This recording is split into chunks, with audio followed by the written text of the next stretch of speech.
आज का यह है पावन प्रसंग आप सभी उपस्थित हुए हैं सुनने के लिए। आज का यह वात्सल पर्व का दिन, जिसको आप सभी प्रतिवर्ष मनाते हैं, और इस बार भी ऐसी स्थितियां बनी हुई हैं, उसमें भी आप आज यह पर्व मना रहे हैं। आज का दिन रक्षा का दिन है, चाहे वह देश की रक्षा की बात हो। हमारे ऐसे बहुत सारे जवान जो कि सीमा पर हमारे देश की रक्षा में लगे हुए हैं, हम उनके प्रति भी अच्छी भावना भा सकते हैं, और शांति धारा के माध्यम से भी हम उनके लिए ऐसी भावना भाएं कि वह हमारे देश की रक्षा कर रहे हैं। तो जो देश की रक्षा के लिए अपने प्राण न्यौछावर करने के लिए आतुर हैं, ऐसे लोगों की भी रक्षा हो। चाहे भाई और बहन की बात हो, चाहे माँ की बात हो, चाहे परिवार के कोई भी सदस्य हो, उनकी रक्षा की बात हो, चाहे बात हो हमारे समाज के जो साधारण जन हैं, जो गरीब हैं, ऐसे लोगों की भी रक्षा होनी चाहिए। क्योंकि आज पूरे देश में हम देखते हैं, जब भी कोई गरीब होता है और कोई उसको बीमारी हो जाती है, तो उसकी रक्षा के लिए कोई आगे नहीं आता है। हमारा यह भी कर्तव्य होना चाहिए कि जिस प्रकार से इस पर्व पर, ये पर्व क्यों आते हैं, ये पर्व अलार्म बेल की तरह होते हैं, ये नेतृत्व भी करते हैं। ये पर्व इसलिए आते हैं कि हम इन तिथियों में उन अतिथियों को याद करें जिन अतिथियों ने हमारे लिए बहुत कुछ प्रदान किया है। आज का दिन अतिथियों का दिन है, और वैसे हम पूरे भारतवर्ष में यह पर्व विभिन्न विभिन्न रूप में अलग अलग तरीके से मनाते आ रहे हैं, लेकिन इसकी जो कथा है वो आगे आपको सुनाई जाएगी अभी। लेकिन आज का दिन वात्सल्य का दिन है। आज सबसे ज्यादा कमजोरी है अगर तो वात्सल्य की ही कमजोरी है, क्योंकि लोग ऊपरी ऊपरी व्यवहार तो बहुत करते हैं। जैसे हमने कुछ दिन पूर्व बताया था कि क्षमा वाणी होती है, तो क्षमा मांग लेते हैं, लेकिन जिनसे कुछ हमारी अनबन चलती है उनसे क्षमा नहीं मांगते हैं। क्षमा किन से मांगते हैं? बस फॉर्मेलिटी कर लेते हैं। ऐसे ही रक्षाबंधन पर्व भी आता है, प्रतिवर्ष चला जाता है। ऐसे और भी पर्व आते हैं, चले जाते हैं, क्योंकि पश्चिमी सभ्यता के अनुसार जो पर्व हैं उन पर्वों ने जगह ले ली है, इसलिए इन पर्वों को मनाना बंद कर दिया गया है। इसलिए सुबह भी आपने बड़े भक्ति भाव से अभिषेक, पूजन, विधान आदि के माध्यम से यह पर्व मनाया, और अभी भी आप लोग मना रहे हैं।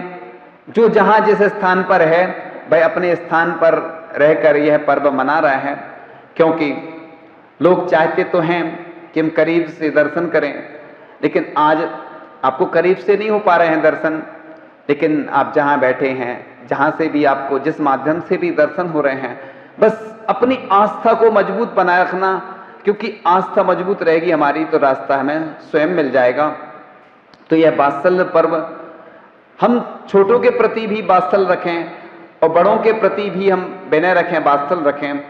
यह पर्व संदेश देता है, और वात्सल्य का प्रतीक होती है माँ। माँ जैसे गाय अपने बछड़े के प्रति वात्सल्य रखती है, और उसका जो वात्सल्य होता है वह कोई स्वार्थ बस नहीं होता है, निस्वार्थ भाव से वह माँ अपने बच्चे का पालन करती है। इसलिए हमने कई बार ये पंक्तियां सुनाई हैं कि एक माँ होती है, आज जो सबसे ज्यादा स्थिति खराब है उस माँ की ही स्थिति खराब होती है, क्योंकि कई बच्चे ऐसे होते हैं जो अन्य लोगों का तो पालन पोषण कर लेते हैं, लेकिन अपनी माँ का पालन पोषण नहीं कर पाते हैं।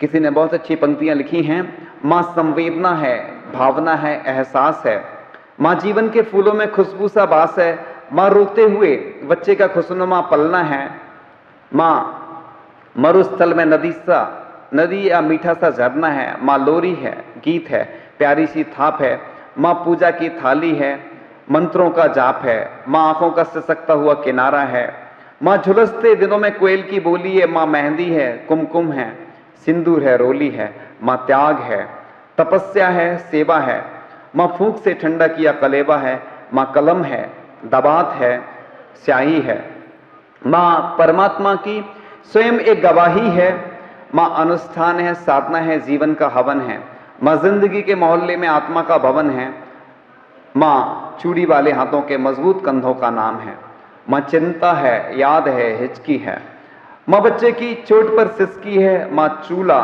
धुआं, रोटी और हाथों का छाला है, माँ जीवन का कड़वाहट में अमृत का प्याला है, माँ जगत है, पृथ्वी है, धुरी है, माँ बिना इस सृष्टि की कल्पना अधूरी है, माँ का महत्व दुनिया में कम हो नहीं सकता और माँ जैसा दुनिया में कुछ हो नहीं सकता। माँ के बारे में बहुत सारे चिंतकों ने, लेखकों ने बहुत सारी कविताएं, पंक्तियां लिखी हैं, लेकिन माँ की जब बात आती है तो बस लगता है कि ये तो बहुत कम लिखा गया है, क्योंकि माँ वात्सल्य का प्रतीक है और आज वात्सल्य दिवस है।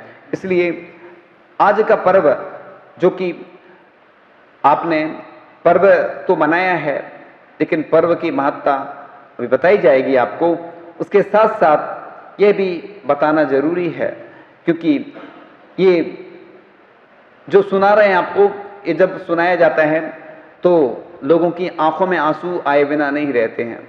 जब जब सुनाया गया, जिन जिन लोगों ने सुना, बहुत ये ऐसी कविता है, ऐसी पंक्तियां हैं कि जब भी सुनाई जाती हैं, एक माँ कहती है ना, मेरी माँ ने कहा था बेटा तो इस पथ पे बढ़ जाना, जिस पथ पे शिव पथ हो इस पथ को बेटा पा जाना, पीछे न कदम रखना न कभी तू घबराना, रणभूमि में योद्धा की तरह तू प्राण गंवा देना, माँ की लाज बचा लेना, माँ की लाज बचा लेना।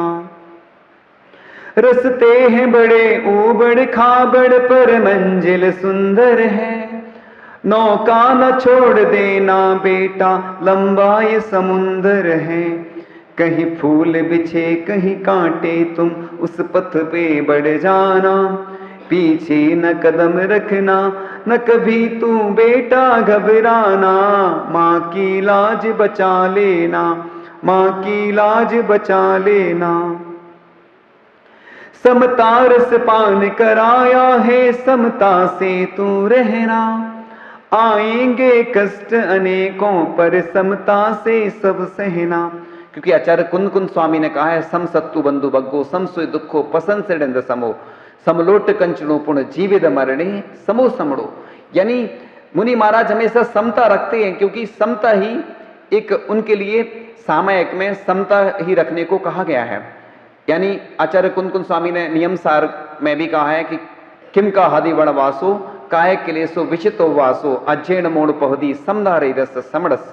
यानी मुनि महाराज को बड़े बड़े उपवास करना, मौन रहना, तप करना सब व्यर्थ है समता के बिना। और सामयिक 24 घंटे ही मुनि महाराज की सामयिक चलती है। समता अगर मुनि महाराज धारण किए हैं तो ये समझें कि 3 टाइम जो सामयिक करते हैं वो तो आवश्यक है, लेकिन उसके अलावा भी सामयिक ही चल रही है। आहार में भी समता रखते हैं, अन्य कार्यों में भी समता रखते हैं, तो वो भी एक सामयिक का ही रूप है। कहीं नाम कहीं बदनामी तुम्हें अब सब कुछ है सहना, पीछे न कदम रखना न कभी तू बेटा घबराना, माँ की लाज बचा लेना। केस लॉन्च हाथ से करना और लंबा बिहार पैदल, जीवन में न खोना बेटा तू अपना आत्मबल, उत्साह शक्ति अंतिम सांसों तक तुम बनाए रखना, पीछे न कदम रखना न कभी तू बेटा घबराना, माँ की लाज बचा लेना, माँ की लाज बचा लेना। आएंगे बहुत अंतराय नहीं पी पाओगे पानी, समता धारण करके बेटा पढ़ना तू जिन वाणी, भावों को बचा कर तू अपना जिन धर्म बचा लेना, पीछे न कदम रखना न कभी तू बेटा घबराना, माँ की लाज बचा लेना। आगम की वाणी सुन करके आगम पर तुम चलना, आगम को तू ही कहना हरदम बेटा हंसते रहना, आगम पर चलना और चलाना लक्ष्य बना लेना, पीछे न कदम रखना न कभी तू बेटा घबराना, माँ की लाज बचा लेना। इस प्रकार से यह पंक्तियां माँ के लिए, एक बेटा और बेटा के लिए माँ, दोनों एक महत्वपूर्ण यह विषय जो आया है कि ये जो जब भी विषय आता है बड़े गौर से सुना जाता है। तो कब्र की आगोश में जब सोकर थक कर सो जाती है माँ, तब कहीं जाकर थोड़ा सुकून पाती है माँ। जब जरूरत हो मेरी बच्चों को, इतना सोचकर जागती रहती आंखें और सो जाती है माँ। फिक्र में बच्चों की कुछ ऐसे ही खुल जाती है माँ। नौजवान होते हुए भी बूढ़ी हो जाती है माँ। रूह के रिश्तों की गहराइयां तो देखिए, चोट लगती है हमें और चिल्लाती है माँ। माँ के विभिन्न रूप होते हैं।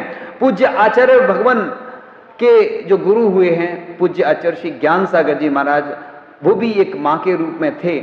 आचार्य भगवान हमेशा उनके गुणगान करते रहते हैं और कहते हैं कि उनने हमें सब कुछ दे दिया, गुरु ने मुझे दिया दे दिया, यानी दिया दे दिया, तुम अंधेरे में भी चल सकते हो। तो गुरु भी महान होते हैं, माँ की तरह होते हैं। एक बुजुर्ग थे वह, जो गुरु पूज्य ज्ञान सागर जी महाराज थे, और लगभग 80 वर्ष से अधिक उम्र थी।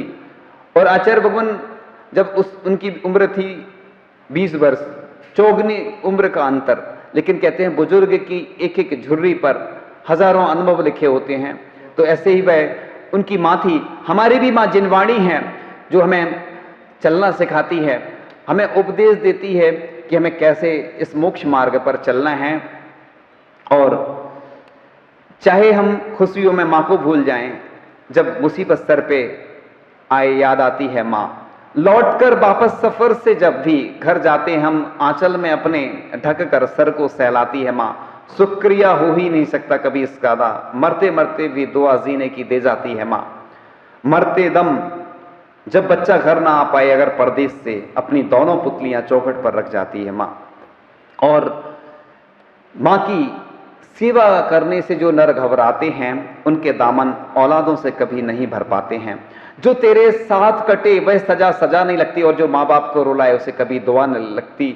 सोचो उम्र के भी ताने तनेंगे, देह और आत्मा में युद्ध ठनेंगे, नश्वर शरीर युद्ध हार जाएगा, तुमको भी कोई यूं विसार जाएगा। यानी आप भी कभी कर्मों के संताप बनोगे, आप भी कभी माँ बाप बनोगे। तो ये जो वात्सल्य की प्रतीक होती है माँ, उसके बारे में कहा जाता है काल चक्र सभी को निचोड़ देते हैं, आश्रमों में लाकर हमें छोड़ देते हैं।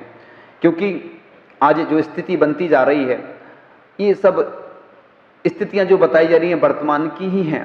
कि कैसी एक 2 पुत्र थे, एक घटना थी, 2 पुत्र थे, एक माँ थी उसकी और उसके दोनों पुत्र थे। जब भोजन की बारी आती थी, 30 दिन एक पुत्र के यहाँ माँ भोजन करती थी, 30 दिन दूसरे पुत्र के यहाँ भोजन करती थी। जिस दिन 31वां दिन आता था, उस दिन उस माँ को उपवास करना पड़ता था। आज की स्थितियां ये हैं कि वर्तमान में कैसी कैसी परिस्थितियां बनती जा रही हैं। वैसे ही वर्तमान में परिस्थितियां बहुत खराब हैं, एक दूसरे कोई देख नहीं रहा है। लेकिन आज पंचम काल में भी जो अपने माता पिता की अच्छे से सेवा कर रहे हैं, जो परिवार में, समाज में और देश में जिनका आपस में एक दूसरे के प्रति वात्सल्य है, वही साधर्मी कहलाते हैं।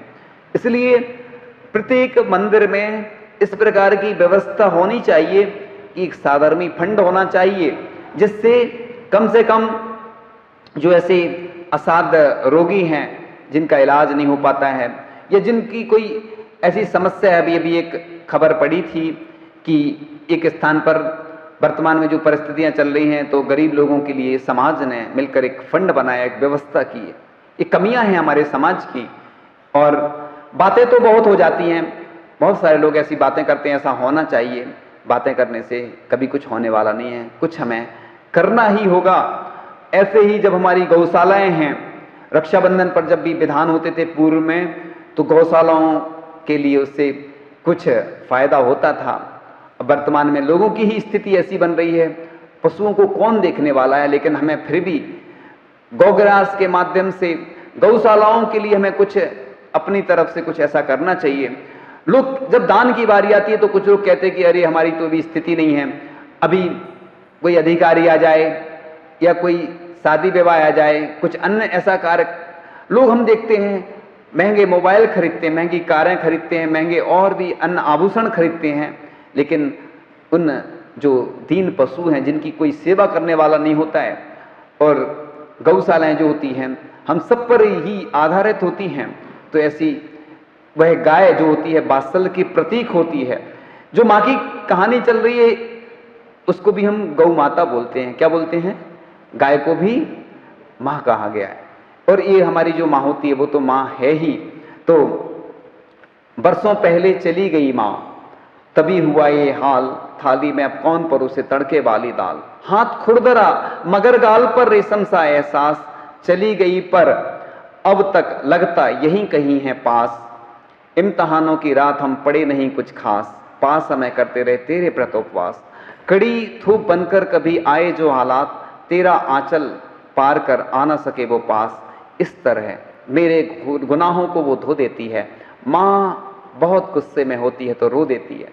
जब भी कभी हमारे पास ऐसी बहुत सारी माँ आती हैं जो अपने बच्चों की बताती हैं स्थितियाँ, कई बार ऐसी घटनाएं घट जाती हैं।